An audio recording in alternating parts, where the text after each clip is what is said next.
DTCP plot కొంటే land appreciation అనేది ఒక లాభం, శ్రీగంధం చెట్ల మీద వచ్చే ఆదాయం మరో లాభం. డబుల్ బెనిఫిట్ ఆఫర్ తో సిర్లసీమ 2 బీసీలకు మాట ఇచ్చారు, నెరవేర్చారు.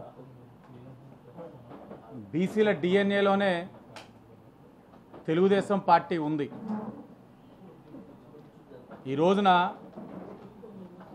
ఈ యొక్క బీసీల యొక్క రుణం తీర్చుకునేందుకే బీసీ డిక్లరేషన్ని తీసుకువచ్చారు చంద్రబాబు నాయుడు గారు, పవన్ కళ్యాణ్ గారు. తప్పకుండా దీనివల్ల బీసీల యొక్క దశ దిశ మార్చడం జరుగుతుంది.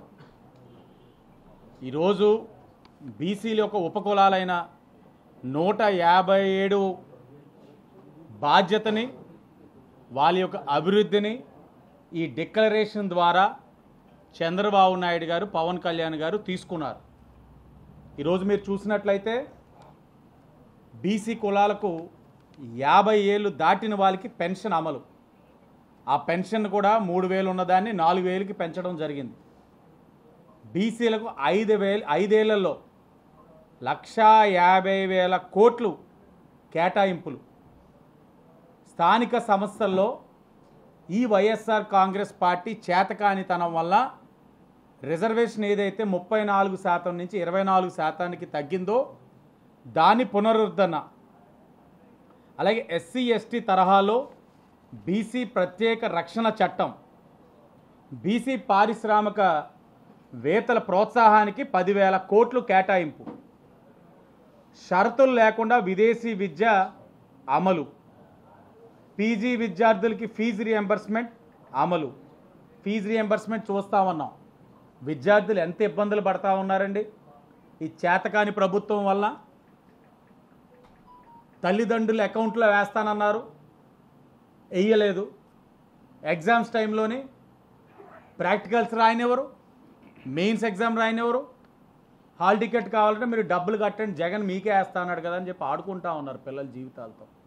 ఆ ఇబ్బందులు లేకుండా మరలా ఫీజు రియంబర్స్మెంట్ తీసుకొస్తాం. పెళ్లి కానుక తిరిగి మళ్ళీ ప్రవేశపెడతాం. ప్రతి ఏడాది కుల ధృవీకరణ తీసుకునే వ్యవస్థల్ని రద్దు చేస్తాం. శాశ్వత కుల ధృవీకరణ పత్రాలు అందచేత. ఇవన్నీ చూస్తే ఇప్పుడు దాకా పల్లకీలు మోసే బీసీలు పల్లకీలు ఎక్కే స్థాయికి వస్తూ ఉన్నాం. అన్న నందమూరి తారక రామారావు గారు తెలుగుదేశం పార్టీ పెట్టిన తర్వాత రాజకీయంగా, సామాజికంగా, ఆర్థికంగా బీసీలు బలపడ్డాం. ఈరోజు ఆ పార్టీ పుణ్యమాన ఒక కేంద్ర మంత్రి స్థాయికి కూడా బీసీలు ఎదగగలిగాం. ఈరోజు మీరు చూసినట్లయితే ఈ ఒక రాష్ట్ర అధ్యక్షులు ఎవరంటే ఒక బీసీ సామాజిక వర్గానికి సంబంధించిన వ్యక్తి. ఈరోజు మా పార్టీ అధినాయకుడు ఏం మాట్లాడాలన్నా ఆయన తరపు మాట్లాడే వ్యక్తి ఎవరంటే ఒక బీసీ నాయకుడు. అది తెలుగుదేశం జనసేన పార్టీ బీసీలకు ఇచ్చే ప్రాధాన్యత. ఈరోజు వైఎస్ఆర్సీపీ పార్టీ వాళ్ళు ఏదైతే ఒక బీసీ డిక్లరేషన్ చూసిన తర్వాత వెన్నులో వణుకు మొదలయ్యింది. ఆ వణుకుతోటి పిచ్చి పిచ్చి మాటలు మాట్లాడుతూ ఉన్నారు, నోటుకొచ్చింది మాట్లాడుతూ ఉన్నారు. వాళ్ళకి అర్థం కావట్లేదు, వాళ్ళు ఏం చేశారన్నది కూడా వాళ్ళకి అవగాహన లేదు. వాళ్ళకి ఒకటే అడుగుతూ ఉన్నాను, వైఎస్ఆర్సీపీ వాళ్ళు ఈ బీసీ డిక్లరేషన్ పైన ప్రెస్ మీట్ పెడుతున్న ప్రజాప్రతినిధిని, అది మంత్రి వేణుగారు కానివ్వండి, లేకపోతే నా సోదరుడు భరతరం కానివ్వండి, ఎవరికైనా ఒకటే చెప్తా ఉన్నాను, వైసీపీ పాలనలో సబ్ ప్లాన్ నిధులు పక్కకి మళ్ళినయా లేదా? వాటికి నువ్వేనా చట్టబద్ధత తేగలిగారా? కార్పొరేషన్ చైర్మన్లు ఇచ్చారు, దేనికి అవి? 4 గీసుకోవడానికి ఆ కార్పొరేషన్ చైర్మన్లు? ఆఫీసులు లేవు, కుర్చీలు లేవు, కేవలం కార్లకు ఆ బోర్డులు. దీనికోసం కార్పొరేషన్ చైర్మన్లు ఏదైనా నిధులు కేటాయించారు ఏ కార్పొరేషన్ చైర్మన్కైనా? లేదు. తూతూ మంత్రంగా కార్పొరేషన్ చైర్మన్లు ఇచ్చారు, అది కూడా వాళ్ళకి ఏ ఒక హోదా కూడా లేదు, వాళ్ళకి పనిచేసే స్వేచ్ఛ కూడా లేదు. ఈ రోజున ఆదరణ పరికరాలు ఎందుకు మీరు ఇవ్వలేకపోయారు? తుప్పు పట్టే పరిస్థితులు అవి ఉన్నాయి. ఆదరణ పరికరాలు మీరు ఎందుకు ఇవ్వాల? ఈరోజు రిజర్వేషన్ తగ్గించడం వల్ల సుమారు 16,018 మంది బీసీలు పదవులు కోల్పోయారు. ఇది మా హక్కు. మేము ఈరోజు సుమారు 16,800 మంది నా బీసీ సోదరులు సోదరిమణులు మాకున్న రిజర్వేషన్ కోల్పోయాం. దీనికి సమాధానం చెప్పరు ఈ వైఎస్ఆర్సీపీ ప్రజాప్రతినిధులు. ఎంతసేపు మా జగన్మోహన్ రెడ్డి తోపు తురుము అంటారు. అరే నువ్వు పుట్టింది ఒక బీసీ కింద, చచ్చేది కూడా ఒక బీసీ కిందే. నువ్వు నీ కులానికి ఏదైనా చేయగలిగితే పదవులు పొందడం వల్ల ఆ పెద్ద రెట్లకి కాలుకి మొక్కరడం కాదు. ఎంతటి అవమానం అండి. మంత్రి వేణుగారు విమర్శిస్తూ ఉన్నారా? బహిరంగ సభలో ఒక పెద్దరెడ్డి గారికి ఒక కాలుకి మోకర్లి దండం పెట్టి మా జాతి మీకు రుణపడి ఉందని చెప్తారా? ఎవరు జాతి? మీరొక్కరైనా మీ జాతి పిత? వాళ్ళు మిగతా వాళ్ళు ఎవరు లేరా? ఎవరిచ్చారో హక్కు మీకు? మిమ్మల్ని మంత్రి పదవిలో పెట్టింది ఒక బీసీ కులంలో ఉన్నారు కాబట్టి మీరు దమ్ము ధైర్యం ఉంటే దానికి న్యాయం చేయండి. ఈరోజు నా సోదరుడు భరత్ ఉన్నాడు, 25% కమిషన్ కోసం మిథున్ రెడ్డికి తాకట్టు పెట్టేస్తా ఉన్నాడు. కానీ అన్ని వ్యవహారాలు ఉభయ గోదావరి జిల్లాలు చూడండి, బీసీ నాయకులకి ఇస్తారు, పదవులు ఇస్తారు, హోదాలు ఇస్తారు. కానీ ఆ పెద్దరెడ్డి గారి చుట్టూనే ప్రదక్షిణ చెయ్యాలి. ఆయన దయదలిస్తేనే వీళ్ళకి పదవులు, ఆయన కోపకిస్తే వీళ్ళకి పదవులు ఉండవు. ఈరోజు తెలుగుదేశం పార్టీలోని అలాంటి వింత పోకళ్ళు లేవు. మేము స్వేచ్ఛగా పనిచేస్తూ ఉన్నాం. మా పైన ఎవరో పెత్తనం చేయడానికి ఎవరో లేరు పెద్దరెట్లు. ఈరోజు మీరు మన కులాన్ని తాకట్టు పెట్టేసి ఈరోజు బీసీ డిక్లరేషన్ ద్వారా మన జాతికి న్యాయం జరుగుతూ ఉంటే, మన వాళ్ళందరికీ 50 ఏళ్ళకే పెన్షన్ వస్తూ ఉంటే, మీ చేతగానితనం వల్ల 16,800 పదవులు ఏదైతే కోల్పోయామో అవన్నీ కూడా మళ్ళీ తిరిగి వస్తూ ఉంటే, ఆదరణ పథకం ద్వారా మన వాళ్ళు ఏదైతే కుల వృత్తులపైన ఆధారపడి ఉన్నారో వాళ్ళకి పనిముట్లన్నీ సాంకేతిక పరిజ్ఞానాన్ని అనుసంధానం చేసి పనిముట్లు ఇస్తూ ఉంటే వారవలేనితనమా? దమ్ము ధైర్యం ఉంటే మీరు పోరాడండి. అసలు మీరు నోరు తెరవపోవడమే మీరు చేసిన తప్పు. వైఎస్ఆర్సీపీలో అమర్నాథ్ గౌడ్ అనే వ్యక్తిని మీ పార్టీ వాళ్ళే చంపేసినప్పుడు బీసీల పైన ఏంటి దాడులని మీరు ఆ రోజే ప్రశ్నించుంటే ఈరోజు మీరు గౌరవించేవారు. ఎన్ని ఎమ్మెల్యేలు ఇచ్చారన్నది ముఖ్యం కాదు, ఎంత గౌరవంతో బతుకుతున్నాం అన్నది ముఖ్యం. ఈరోజు మేము తెలుగుదేశం పార్టీలో స్వేచ్ఛగా పనిచేస్తూ ఉన్నాం. మా ఆత్మాభిమానం ఎక్కడ దెబ్బతినట్లా. మీరు ఆ మాట చెప్పగలరా? మీ పైన ఇంకో వ్యక్తి పర్యవేక్షిస్తూ ఉంటారు ఎప్పుడు కూడా. మీరు ఒక అడుగు బయటికి వెళ్ళాలంటే రెడ్డి గారిని అడగాలి, ఏ పని చేయాలంటే రెడ్డి గారిని అడగాలి. మీరా బీసీల గురించి మాట్లాడేది? ఓపుకుంటే మన జాతికి జరుగుతున్న మంచిని హర్షించండి. ఈ మధ్యన ఈ సినిమా గోల్లో నుండి భరతనం ఒక సినిమా యాక్ట్ చేసిన ఇంకా పిచ్చిపోలా, ఇంకా మైకంలోనే ఉన్నాడు. మాట వస్తే సినిమా మాదిరిగా any centre any place time అన్నట్లు పవన్ కళ్యాణ్ గారు, చంద్రబాబు నాయుడు గారు రండి డిబేట్కి అంటాడు. నీ స్థాయి ఏంటి? గాల్లో నెగ్గిన వాడివి ఎందుకు ఈ గాలి మాటలు? సినిమా కబుర్లు వద్దు. నువ్వేదో సినిమా కబుర్లు చెప్పేవని ఇప్పుడు నువ్వు అన్నావని నువ్వు టైం ఫిక్స్ అయ్యి, నువ్వు ప్లేస్ ఫిక్స్ అయ్యి, నేను వచ్చి తొడగొడతాను ఈ సొల్లు కబుర్లు వద్దు. నిజంగా నువ్వే కానీ నిజంగా బీసీలకి న్యాయం చేసి ఉన్నాను అని అనుకుంటే, నిజంగానే బీసీలు నీ వలన న్యాయం జరిగింది మీ పార్టీ వల్లనే అని అనుకుంటే ప్రజాక్షేత్రంలో తేల్చుకుందాం. ప్రజాక్షేత్రంలోనే ఇప్పుడు మేము బీసీ డిక్లరేషన్ ఇచ్చాం, మీ నాయకుడి దగ్గరికి వెళ్ళు, ఏం గొప్ప చేయగలుగుతావో తీసుకురా. ఈరోజు మేము బీసీ డిక్లరేషన్ ద్వారా మా చిత్తశుద్ధిని నిరూపించుకున్నాం. బీసీల పార్టీ తెలుగుదేశం పార్టీ, బీసీల డిఎన్ఏలో టీడీపీ ఉంటుంది. దానికి నిదర్శనం బీసీ డిక్లరేషన్. దీనివల్ల మా బీసీలో ఒక దిశ మారిపోతూ ఉంది. ఇది మా నమ్మకం. నీకు నమ్మకం ఉంటే మీ నాయకుడి మీద వెళ్ళి తీసుకురా, దీనికన్నా గొప్పది తీసుకురా, మేము కూడా చెప్తాం. అంతేగాని మన జాతికి మంచి జరుగుతూ ఉంటే ప్రెస్ మీట్ పెట్టేసి హుటాహుటిన పైనుంచి వచ్చిన స్క్రిప్ట్ చదివేయడం కాదు. మరలా చెప్తా ఉన్నాం, బీసీ డిక్లరేషన్ అన్నది ఒక అద్భుతం. బీసీలో ఒక దిశ మారిపోతూ ఉంది. బీసీలు అందరం కూడా చంద్రబాబు నాయుడు గారికి, పవన్ కళ్యాణ్ గారికి కృతజ్ఞతలు తెలుపుతూ ఉన్నాం. తప్పకుండా 2 నెలల్లో ఏదైతే సార్వత్రిక ఎన్నికలు రాబోతా ఉన్నాయో మేమందరం కూడా తెలుగుదేశం జనసేన పార్టీని బలపరుస్తాం. ఈ రోజున దాంట్లో చెప్తా ఉన్నారు, చంద్రన్న బీమాను కూడా మరలా ఏదైతే 10 లక్షల కవరేజ్ ఉందో దాన్ని కూడా మరలా ప్రారంభించబోతా ఉన్నారు. తద్వారా ఎంతోమంది భవన కార్మికులు, అసంఘటిత కార్మికులు అందరూ కూడా మేలు జరగబోతా ఉంది. ఏ కేసు పెడతారు? మా అందరికీ ఒక గౌరవం ఇచ్చినందుకు కేసు పెడతారా? మా అందరికీ గౌరవం ఇచ్చినందుకు కేసు పెడతారు. ఒక కేంద్ర మంత్రికి ఎర్రనాయుడు గారికి ఒక అవకాశం కల్పించారు, దానికోసం పెడతారా? లేకపోతే మహిళలకి స్థానిక సంస్థలో రిజర్వేషన్ కల్పించినందుకు కేసులు పెడతారా, లేకపోతే ఆదరణ పథకం ద్వారా ఏదైతే కుల వృత్తులపైన ఆధారపడిన వాళ్ళకి పరికరాలు ఇచ్చినందుకు కేసు పెడతారా? దేనికోసం? అదే కదన్నా బీసీ రక్షణ చట్టం తీసుకొస్తా ఉన్నాం. చట్టం తయారు చేయడం సాధ్యం కాదు, సాధ్యం కాని హామీలు ఇవ్వడం చంద్రబాబు జేయూ అని చెప్పి సిపిఎస్ ఎన్ని రోజులు రద్దు చేస్తా అన్నాడండి జగన్మోహన్ రెడ్డి గారు? వచ్చిన వారం రోజుల్లో ఏమైంది? ఎన్ని వారాలైనాయి? మాట్లాడుతున్న ఈ అబ్బాయి 100 రోజుల్లో స్టేడియం కడతానన్నాడు రాజమండ్రిలో. ఎన్ని వందలు అయిపోయినాయి? మొన్నే చెప్పాను కోహ్లీ సెంచరీలు దాటుతా ఉన్నాయని. ఫ్లైఓవర్ కట్టి చూపిస్తానన్నాడు. ఏం కట్టాడు? సొల్లు కబుర్లు చెప్తా ఉన్నాడు.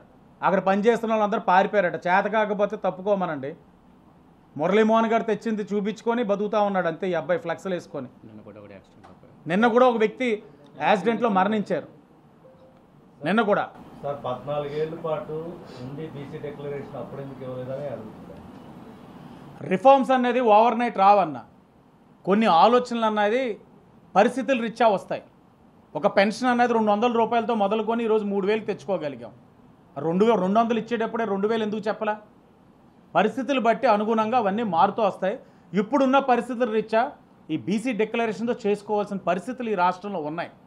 బీసీలు అన్ని విధాలుగా నష్టపోయారు.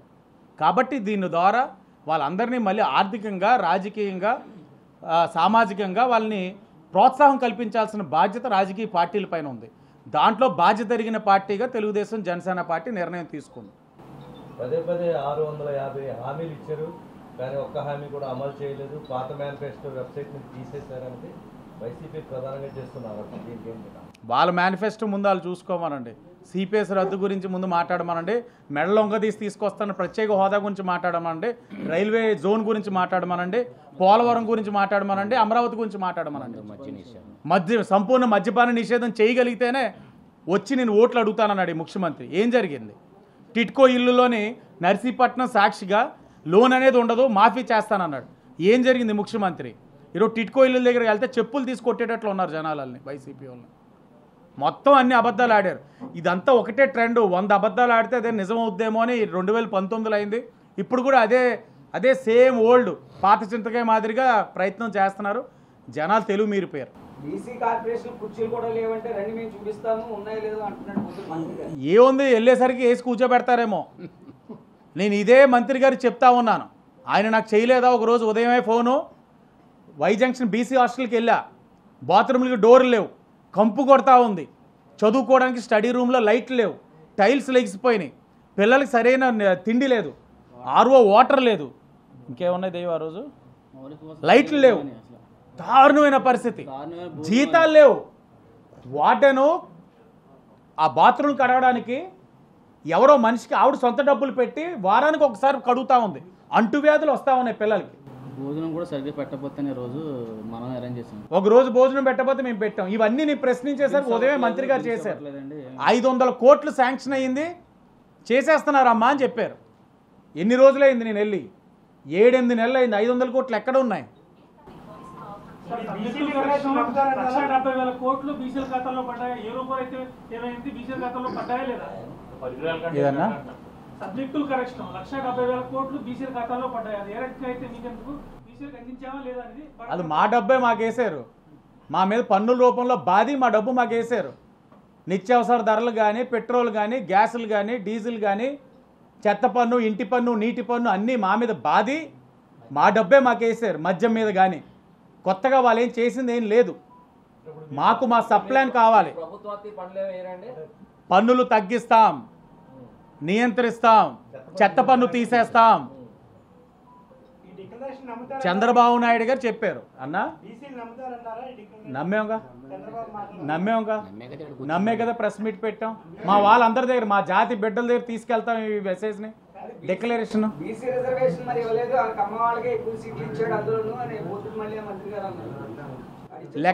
లెక్క చూడమనండి.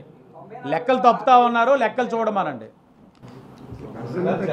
కానీ విద్యుత్ మీటర్లలో ఓటర్లు పెట్టడంలో కానీ కేంద్ర ప్రభుత్వానికి జగన్మోహన్ రెడ్డి గారు రాసిస్తారు. అవును, మీరు ఎట్లా మార్చగలరు? ఆల్రెడీ ఆ ఒప్పందం అయిపోయింది. కేంద్ర ప్రభుత్వంతో మనం చేసే వ్యవహారం బట్టి ఉంటుంది. మన కేసులకి భయం, లేకపోతే అప్పులు చేయాలన్న అవసరం అయితే తలొగ్గాలి.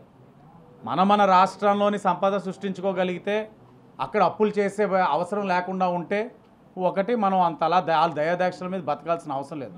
ఇంకా మన పంజాబ్లో ఇప్పటికీ రైతులు పోరాడుతున్నారు, ఆ సంస్కరణలు చేయాలని చెప్పి పోరాడుతున్నారు, రైతు చట్టాలని తీసేయాలని చెప్పి పోరాడుతూ ఉన్నారు.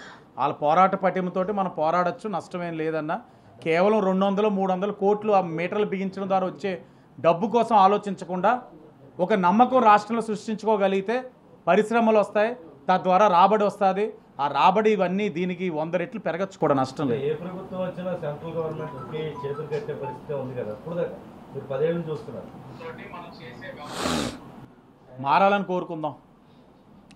కోరుకుందాం, అందరు కలిసికట్టుగా పోరాడదాం.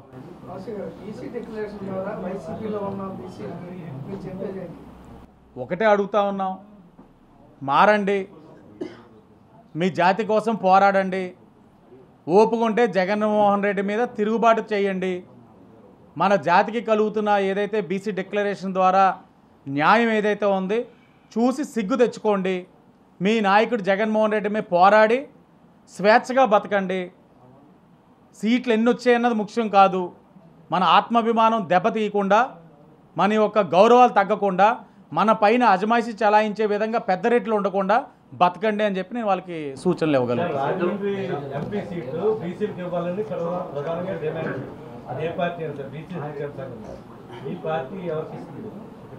ఒక బీసీకి ఇచ్చి ఈ రోజున ఎందుకు ఇచ్చావురా అని చెప్పి బాధపడతా ఉన్నారు. వైఎస్ఆర్సీపీలో బీసీకి ఎంపీకి ఎందుకు ఓటేసావురా అని అన్ని పార్టీల వాళ్ళు కూడా బాధపడతా ఉన్నారు. నేను మరలా చెప్తా ఉన్నాను, బీసీవాడా లేకపోతే కాదా అన్నది కాదు ముఖ్యం. అతను అందరినీ హక్కును చేర్చుకొని అందరి కోసం పోరాడగలుగుతాడా లేదా అన్నది చూడాలి. ఎవరికి ఇచ్చినా మా యొక్క హక్కుల కోసం పోరాడే వ్యక్తి అయితే భుజం మీద పెట్టుకుంటాం. ఈ అబ్బాయి భరతరామ్ మంచి అవకాశం, దశాబ్దాలుగా ఎవరికి రాని అవకాశం వచ్చింది. ఆ అబ్బాయి సద్వినియోగపరచుకోలేపారు. టీడీపీలో అవకాశం వస్తే సద్వినియోగపరచుకుంటారు, లేకపోయినా మా అందరూ ఒక హక్కుల్ని కోసం పోరాడు ఎవరుంటే వాళ్ళకి మా మద్దతు తెలుపుతాం, పార్టీ కోసం కృషి చేస్తాం.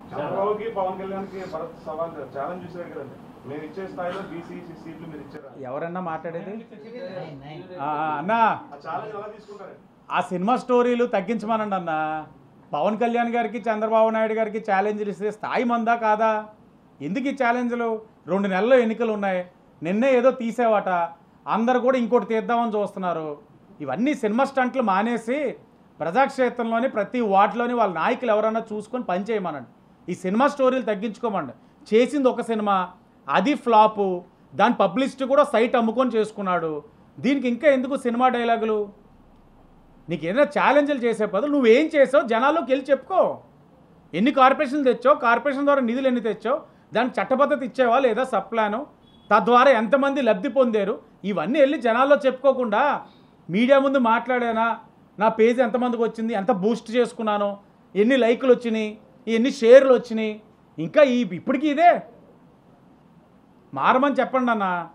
మార్నింగ్ ప్రెస్ మీట్ లో చెప్పు చూపించాను తప్ప కొడతానని అనలేదు, లేపే చూపించాలంటే వాళ్ళు అపార్థం చేసుకున్నారంటారు. ఏదేది ఎలాగన్నా చెప్పు చూపించాడా? బెల్ట్ ఎందుకు చూపించాడు? ప్యాంటు జారిపోతుంది, బెల్ట్ టైట్ కట్టుకోమని చూపించుంటాడేమో సత్యనారాయణ గారు.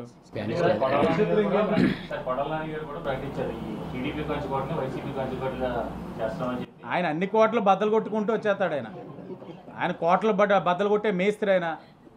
ఆయన ముందు ఆయన చూసుకోమనండి. ఎవడో అంట ఇంకోటి కడుగుదు కానీ ముందు నీది కడుక్కో అన్నారట. ముందు ఆయన పని చూసుకుంటే చాలు. ఇంకో నియోజకవర్గాలకు వచ్చేసే అంత పరిస్థితులు ఇక్కడ ఏం లేవు. ఎవడదాడు చూసుకుంటే చాలన్న.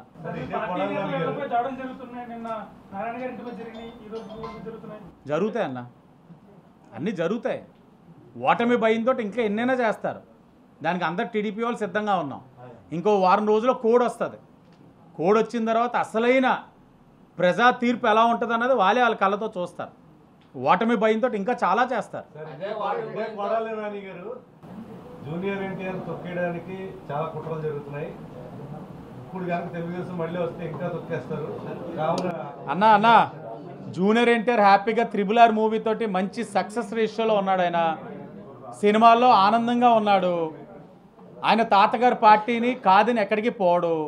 కొడాలి నాని కానీ జగన్మోహన్ రెడ్డి కానీ వీళ్ళందరూ కుటుంబాల మధ్యన చిచ్చులు పెట్టే రకం.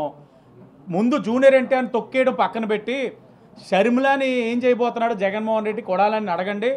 మా నాన్ని చంపేసాడని చెప్పి మాట్లాడుతున్న సునీత గారికి ఏ విధంగా న్యాయం చేస్తారో అడగండి. ఆ గొడ్ల వేట ఎవరిదో కొడాలి నాని గారిని అడగండి. ముందు అది చూసి నేను అన్నాను కదా, ఇంకోళ్ళకి అడిగే బదులు ముందు ఆయన కడుక్కోమను.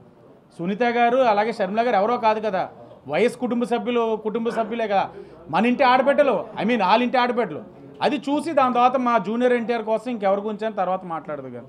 మరిన్ని వీడియోస్ కోసం ఛానల్ ని సబ్స్క్రైబ్ చేయండి, లేటెస్ట్ అప్డేట్స్ కోసం వాట్సాప్ ఛానల్ ని ఫాలో చేయండి అండ్ లింక్ డిస్క్రిప్షన్ లో ఉంది.